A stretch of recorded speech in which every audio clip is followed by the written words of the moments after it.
बीता हुआ कल। एक बार भगवान गौतम बुद्ध एक गांव में उपदेश दे रहे थे। उन्होंने कहा कि हर किसी को धरती माँ की तरह सहनशील तथा क्षमाशील होना चाहिए। क्रोध ऐसी आग है जिसमें क्रोध करने वाला दूसरों को जलाएगा तथा खुद भी जल जाएगा। सभा में सभी शांति से बुद्ध की वाणी सुन रहे थे, लेकिन वहां स्वभाव से ही अति क्रोधी एक ऐसा व्यक्ति भी बैठा हुआ था जिसे ये सारी बातें अच्छी नहीं लग रही थी। वह कुछ देर ये सब सुनता रहा, फिर अचानक ही आग बबूला होकर बोलने लगा, तुम पाखंडी हो, बड़ी बड़ी बातें करना, बस यही तुम्हारा काम है। तुम लोगों को भ्रमित कर रहे हो। तुम्हारी ये बातें आज के समय में कोई मायने नहीं रखती। ऐसे कई कटु वचनों को सुनकर भी बुद्ध शांत रहे। अपनी बातों से ना तो वह दुखी हुए, ना ही कोई प्रतिक्रिया की। यह देखकर वह व्यक्ति और भी क्रोधित हो गया और उसने बुद्ध को बहुत बुरा भला कहा और वहां से चला गया।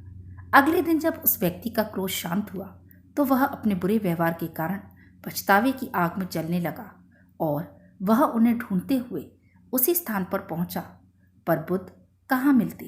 वह तो अपने शिष्यों के साथ किसी अन्य गांव निकल चुके थे।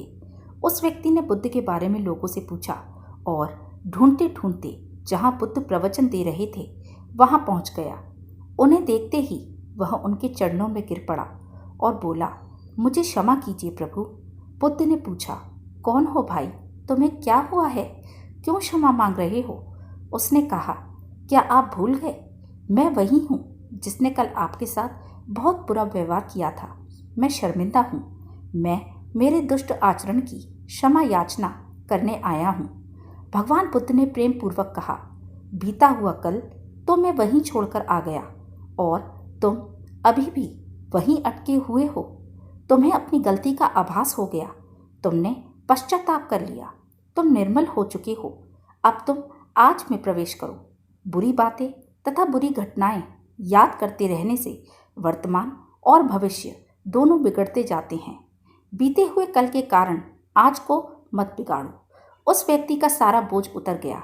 उसने भगवान बुद्ध के चरणों में पड़कर क्रोध त्याग दिया तथा क्षमाशीलता का संकल्प लिया।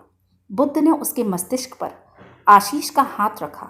उस दिन से उसमें परिवर्तन आ गया और उसके जीवन में सत्य, प्रेम व करुणा की धारा बहने लगी।